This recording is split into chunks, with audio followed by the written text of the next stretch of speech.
Uai, o que você tá fazendo aqui, rapaz? Não sei. Eu também não sei, não. E agora? O que nós faz?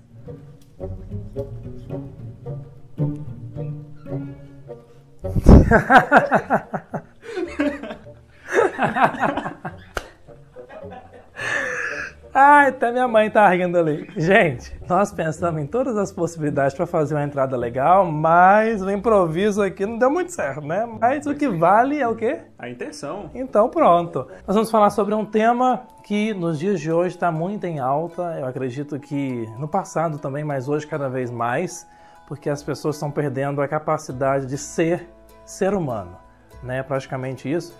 Então, qual que é o tema desse vídeo? Banalidade do mal. Como que o mal se tornou banal nos dias de hoje?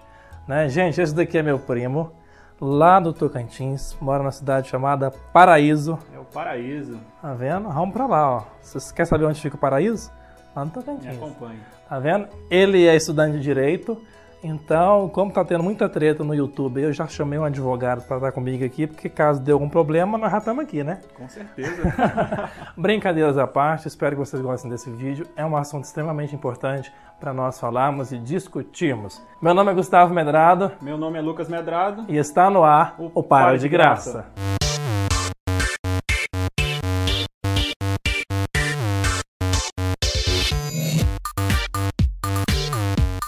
Nos últimos tempos, a gente tem visto cada barbaridade, cada coisa pior do que a outra acontecendo. É pai matando filho, filho matando pai. Você chega em casa, liga a televisão e a televisão falta derramar sangue de tanto que transborda notícia ruim. E a gente se depara com isso e não nos chocamos mais, a gente não fica mais, nossa, é sério. Você vê lá, pai mata filho, filha mata pai. Nossa, que pena, né? Mais um. Como se isso não fizesse diferença na nossa vida diária, né? Exatamente. É exatamente essa a essência do termo banalidade do mal. O mal ficou banal. Por exemplo, quando a gente vê a televisão lá e vê um caso desse acontecendo, mas a gente muitas das vezes se sente aliviado por não ter acontecido com a gente. Verdade, isso parece que não muda o nosso hábito diário, né? Parece que foi mais uma pessoa que está distante da gente, que não vai fazer diferença nenhuma na nossa vida, né? Então isso vem tirando cada vez mais a nossa humanidade, a nossa capacidade de se colocar no lugar do próximo e de se espantar com essas barbaridades. Parece que isso é normal no mundo moderno. Mas para falar sobre isso, a gente pode voltar um pouquinho lá atrás e falar um pouquinho sobre esse conceito, banalidade do mal, instituído, cunhado pela Hannah Arendt, que era uma escritora judia que viveu no tempo, né, do nazismo. E ela estabeleceu esse termo quando o período do nazismo acabou e um carinha chamado Adolf Eichmann foi ser julgado. Então, o jornal The New Yorker pediu para ela cobrir, então, o julgamento do Adolf Eichmann. E quem é que foi esse cara, então, tão importante? Não quer dizer que ele tenha sido importante porque tenha sido bom, mas porque marcou a história. Adolf Eichmann foi um burocrata alemão. Ele era responsável pelo despacho dos judeus para os campos de concentração, para a morte, né? Ele foi responsável pela morte de mais de 6 milhões de judeus. Isso mostra quanto um ser humano é capaz de não se preocupar com o seu próximo. Exatamente. Porém, olhando mais próximo e analisando esse cara, a gente tem uma reação meio que diferente da expectativa que a gente coloca em cima dele, porque ele foi responsável pela morte de 6 milhões de judeus, então esse cara é abominável. Um monstro, né? Errado. Isso está errado. Olhando, ele parecia um cara normal. Era simplesmente um burocrata que cumpria ordens. Simplesmente assim. Ele assinava e ele não tinha consciência daquilo que ele estava fazendo, né? Inclusive, isso que o Lucas falou de não ter consciência foi uma das próprias desculpas que o Adolf Eichmann usou no julgamento dele. Ele falava assim que não tinha dimensão do caos que ele estava causando, né? Ele apenas assinava lá um papel autorizando a morte de milhares de judeus, mas não era ele diretamente que ia lá na câmara de gás e apertava o botão para o gás ser liberado, né? E Hannah Arendt disse isso, que olhou pro Adolf Eichmann, ó, você é o Adolf Eichmann aqui, ó. Cara, ó, bonito, boa pinta, assim, muito bem feito. Esse cara sou eu. Meu primo, né?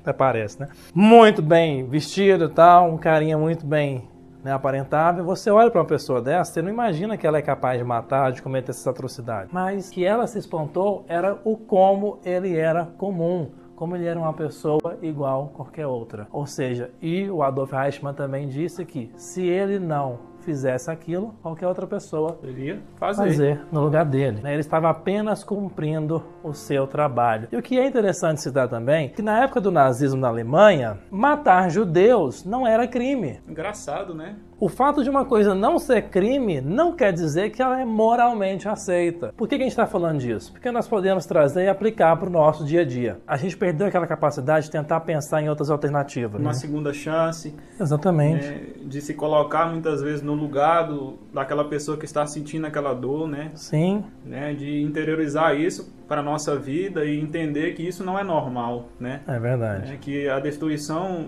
daquilo que está próximo de nós não é normal, né? A gente tem que aprender com a nossa história. Tem uma frase muito boa também que diz que aquele povo que não aprende com a sua história está fadado a repeti-la. Isso é um perigo muito grande. Esse é o grande exemplo que nós temos nos nossos dias, né? De tentar mudar essa realidade, de se preocupar mais e muitas vezes deixar de lado aquilo que não vale a pena e se preocupar mais com aquilo que realmente vale a pena. Amar mais quem está do seu lado, valorizar as pessoas que estão próximas de você, né?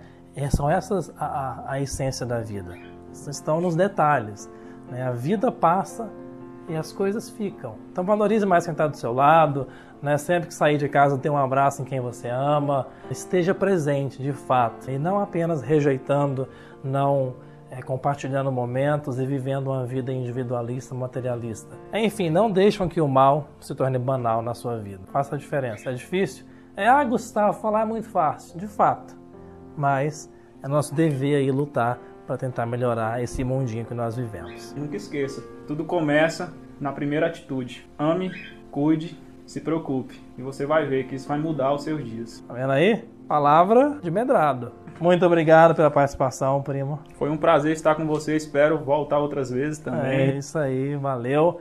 E muito obrigado a você que assistiu esse vídeo até aqui. É sempre muito bom ter vocês com a gente. Madre Teresa de Calcutá já dizia: o que eu faço é uma gota no oceano, mas sem ela o oceano seria menor.